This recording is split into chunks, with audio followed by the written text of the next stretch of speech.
Здравствуйте всі рідні! Тато, мама, сестричка Саня і синочок Валічок. Перш як писати листа, повідомляю, що листа і одну посилочку получила, за яку дуже дякую, що не забуваєте мене.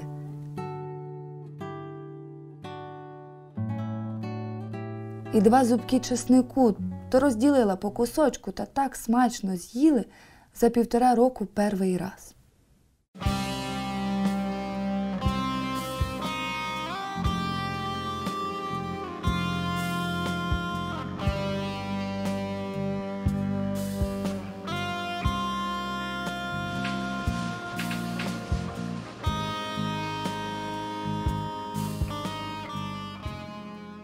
У мене в родині були мої 3 двоюрідних бабусі остарбайтерами. Мені стало цікаво дослідити, знайти сліди своїх бабусь. Знайшов посилання на фонд Р-4826 Київської області про листи остарбайтерів. Замовив цю справу. І коли мені принесли в архіві Київської області, це виявилося, що це саме мій район, Макарівський, рідний район. На папці я побачив назву свого рідного села, село Калинівка. І коли я відкрив папку, то перша зв'язка листів – це виявилися саме листи з села Калинівка. Одним із перших листів це був лист від цих 3 двоюрідних бабусь з фотографії, де вони втрьох на фото. Мені дозволили тоді сфотографувати цей лист, я приніс його додому, моя матуся побачила його.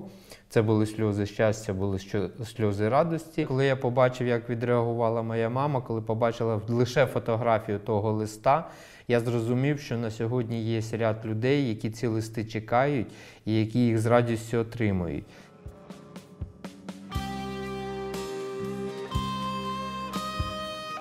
Державний архів Київської області зберігає дуже велику колекцію документів періоду окупації Другої світової війни. І одним із найбільш яскравих емоційних архівних фондів є фонд листів радянських громадян, мешканців Київщини, колишніх остарбайтерів, які були вивезені під час Другої світової війни до Німеччини і які поверталися до батьківщини.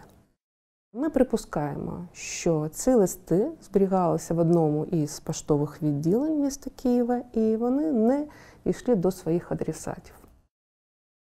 Ці листи були передані до органів Наркомату внутрішніх справ, а ми пам'ятаємо, що архіви на той час були також у системі Наркомату внутрішніх справ. І після ілюстрації, після цензури, ці листи були передані до Державного архіву Київської області. У 1943 році ці документи були зібрані архівістами Київщини.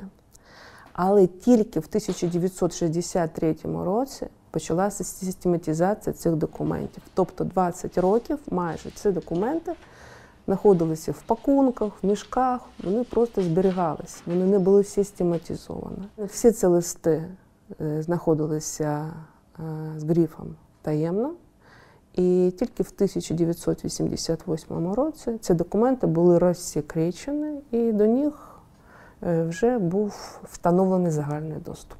Попередньо ми отримували згоду в тому чи іншому селі, чи хочуть люди отримати ці листи. Якщо ми отримали згоду, знаючи, що ці листи є, я їхав в архів, копіюю ці всі листи повністю, населений пункт, який замовлений. Коли це тільки-тільки починалося, то все це робив один я, розшифровував, складав список, хто кому. Передавали до школи, в школі шукали рідних, шукали людей. Зрозуміло, що архів видати оригінали листів не може, тому що це кримінальна відповідальність за втрату архівних матеріалів, а тому ми робили якомога наближені муляжі або символічні копії, як ми їх називали, зі збереженням кольору, зі збереженням розміру. Звичайно, папір підібрати було важко, але якомога ближче ми це намагалися зробити. І саме ось такі копії ми вручали людям. Ми складали сценарій, де задіювали школярів, де озвучували листи, де виконувалися пісні. Я розповідав щось про ці листи. Також ми показували відеохронику, де люди могли подивитися більш детальніше, почути про остарбайтери. На початок карантину, на березень 2020 року, нами було проведено заходів десь близько 60. Близько 3-3,5 тисяч символічних копій було листів вручено у 16 районах, тогочасних районах Київської області. І у червні 2018 року зі мною зв'язався Олександр Алфьоров, який на той момент засновував компанію «Пам'ять нації» і сказав, що вони готові і фінансово, і технічно допомогти з врученням листів. Немає значення, в якому це буде районі, в якому це буде місті. «Пам'ять нації» зрозуміло, що ця історія не просто якоїсь конкретної людини, якогось конкретного села. Це історія, яка простирається всією Україною, і вона є надто важливою для того, щоб от зв'язати якраз емоції з історизмом і з конкретними людьми. Ми бачимо тих онуків, дітей, які приходять на вручення листів, і саме вони сприймаються як дотор до своїх предків, до своїх батьків, до своїх дідів, бабусь. І це неймовірно за своєю силою емоційна складова оцього історичного сегменту пошуку. Тому вручення цих листів, їхній пошук, їхня розшифровка – це неймовірно важлива деталь мозаїки по дослідженню усної історії, по дослідженню історії Другої світової війни, окупаційних режимів. Ми в архіві Київської області знайшли листи остарбайтерів, які в 43-му році так і не дійшли за вказаними адресами, тому що радянська влада їх у листопаді 43-го арештувала. І серед листів села Паришків ми знайшли ваших 3 листа, які ви писали своєму батьку Гнату Гаркавенку у Паришків. І от вам привезли на ваш день народження, вам таке маленьке привітання, ось ці 3 листа, які ви писали, які не дійшли. Велике вам спасибо. Ми маємо 6 випадків, коли безпосередньо листи вручалися авторам. Мешканка села Паришків Марія Гаркавенко. Саме в день сторіччя син попросив, щоб ми привезли бабусі такий подарунок, і ми їй в день її сторіччя привезли їй 3 листи, які зачитали і вручили при всій родині. І люди були вражені, і сама бабуся навіть цитувала те, що вона в тих листах писала, зокрема згадала про часник, який вона в тих листах просила вислати їй туди до Німеччини. Нині моє прізвище Костельова, а в дівоцтві я була Гаркавенко, Марія Гаркавенко. Початок війни застав мене у Києві. Я навчалась у Київському фабрично-заводському училищі при взуттєвій фабриці. Потім училище закрили. Нам роботи не було, і я повернулась у рідне село Паришків Баришівського району. Жила у батьків. Згодом бригадами їздили у сусідні села копати окопи. Якось сусіди по окопу обмовились, що німці наступають. Я пішла до бригадира, попросилася додому. Не відпустили. Але все ж бригаді з нашого села вдалося вирватися. Повернулися в Паришків, а наступного дня увійшли німці. Найважливіше, що я бачу в цьому проєкті, це спроба, і дуже вдала спроба, поєднати суху історію з особистими родинними історіями. Не так багато паралелей ми маємо сьогоднішньому дню для того, щоб зав'язати історію цими емоційними сегментами. Ми говоримо про вояків, які воювали під час Другої світової війни в різних арміях. І так склалося, що українська держава, яка тоді не існувала, але український народ, українці брали участь в різних арміях. Це Червона армія, це німецька армія, це польська армія, це французька, британська, американська, канадська армія. Ми були усюди, ми були бездержавною нацією, тому ми воювали на всіх фронтах і водночас знаходилися як в арміях переможців, так і в армії переможених. І це великий урок для нас всіх, що не маєш своєї держави, ти будеш завжди на околицях іншої держави і будеш допомагати підносити набої. Насправді, ці історії непростих листів остарбайтерів – це яскрава демонстрація того, що українці мають жити і мають виборювати своє право на існування.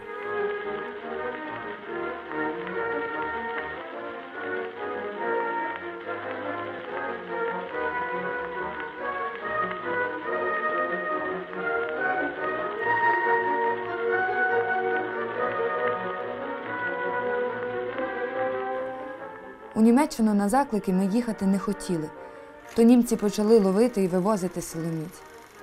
У травні 42-го року і мене разом з 4 дівчатами з села спіймали і відправили на примусові роботи до Німеччини. Везли у товарних вагонах. Людей битком набито. Приїхали до німецького міста Ладенбург. І от 4 дівчат-землячок з мого села забирає новий господар німець, а мене залишає. Я давай плакати. Тоді той чоловік, ми потім всі називали його бароном, пожалів мене і забрав до себе на господарство. Робота була важка, та ми до такої вдома були звичні. Працювала як вдома в колгоспі. Був бригадир німець за національністю, але дуже гарно розмовляв російською мовою. Порядок у німців був значно кращий за радянський. Голодом нас не морили, але й гарно наїдатися не давали. У барона працювало 11 французів, 11 дівчат з України та 25 військовополонених. Ті вже були з різних країн.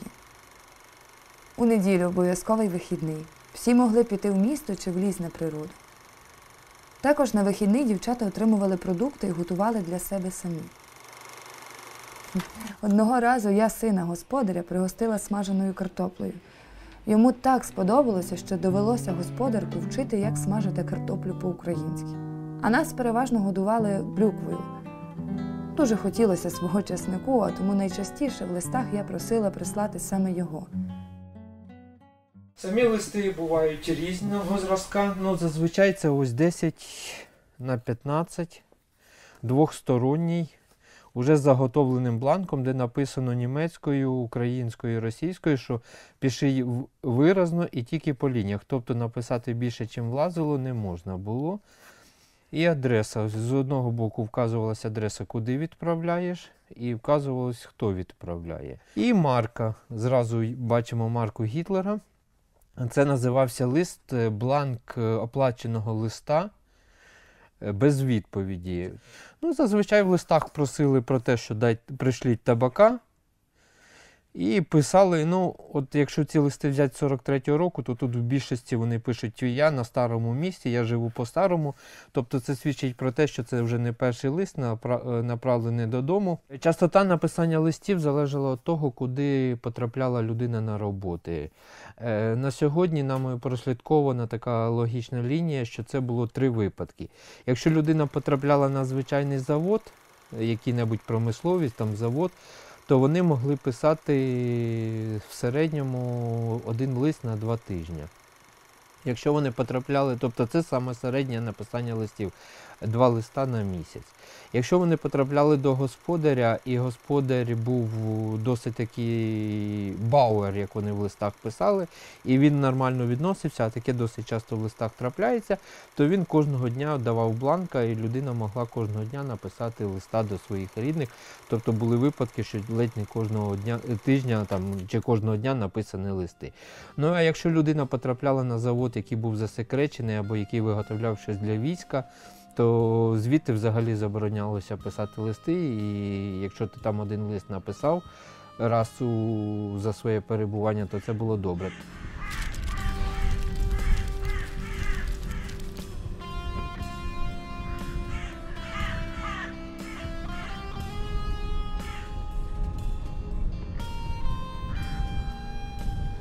Сьогодні, коли Україна знаходиться в стані війни в черговому, і коли наші громадяни дійсно відчули цей оголений нерв війни, цих трагедій, втрат, які ми сьогодні бачимо в Україні, і коли порівнюють ситуацію з Другою світовою війною, то там Друга світова війна, вона піднесена як якась переможна хода, як знищити ворога за будь-яку ціну. Але от в цих позиціях, в кресленнях генеральних штабів, в битвах, в якихось там періодах і зламах Другої світової війни губиться дуже просте явище – це цивільне населення, до якого у совєтської держави було абсолютно інше ставлення. Це був ресурс для заготівель продуктів, хлібу, врожаїв. Завжди до нього ставилося як до або посібників Німеччини, тому що ви здалися, ви не воювали до кінця, ви не пішли в партизани. Насправді ми бачимо, що За цими листами, за цими кожними історіями існують і персональні трагедії людей, яких розлучили там зі своїми коханими, людей, які намагалися втікти і які намагалися будь-якою ціною, там, наприклад, не повернутися додому. Всі гастарбайтери, які були вивезені до Німеччини, це вже вважалися майже ворогами народу.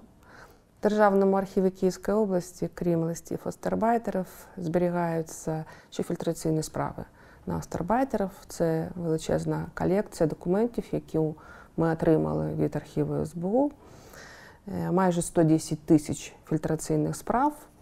Вони складаються із реєстраційної карточки, фільтраційної карточки на кожного гастарбайтера, автобіографії цієї людини, довідки від сільської ради, дуже багато інформації в цих фільтраційних справах не тільки про ту особу, на яку складалася ця справа, але і про її рідних, про близьких, про тих, хто проживав разом в цьому населеному пункті.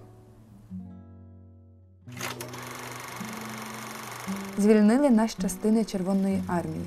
Щоправда, це були штрафбатівці. Вони розповіли нам, дівчатам, що додому повертатися зараз не варто. Все одно, казали, вас відправлять або на Донбас, або до Сибіру. Тому, коли мені запропонували залишитися працювати в їдальні однієї з частин Червоної армії в Польщі, я погодилася відразу. І саме тут, у 46-му році, познайомилася з Павлом Костельовим. Одружилися. У 48-му році у нас народився син Олександр. Додому у Парижки вдалося повернутися аж у 51-му році. В основному це жінки, 17-18 років, були відірвані від отчого дому і угнані в Німеччину, дуже далеко від батьківщини. Але, звичайно, що вони хотіли повернутися на батьківщину. Вони не могли уявити себе, що їх чекає попереду. Повертаючись до моїх 3 двоюрідних бабусь. Одна не повернулася, зараз ми вже знаємо, що вона одружилася, чи залишилась у Франції, одружилась, чи з французом, з яким працювала, поїхала. Інша померла через півроку від туберкульозу, який отримала на заводі. А третя, остання, Жозефіна, дожила до 2000-х років. І я підняв нещодавно, завдяки працівникам архіву Київської області, я знайшов її фільтраційну справу. І я вже зараз знаю, що її до смерті Сталіна, до 53-го року, майже кожних півроку викликали на допити, запитуючи одне і те саме питання: де 2 твоїх сестри? А вони справді, одна не повернулася, інша померла. Головна особливість цих листів, навіть для тих, хто не має предків, які були гастарбайтерами, головна цінність в тому, що і вони через ці листи, через ці приклади мають зрозуміти ще одну дуже колосальну правду. Не хочеш годувати свою армію, годуєш чужу армію. І навіть якщо чужа армія називається своєю, навіть якщо вона називається братською, це все одно окупаційна армія, яка веде боротьбу за розширення своїх імперій.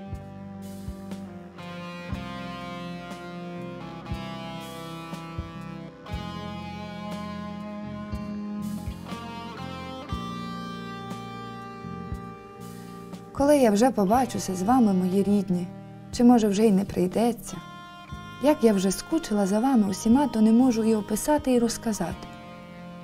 Часто усіх споминаю. Пишіть, не забувайте.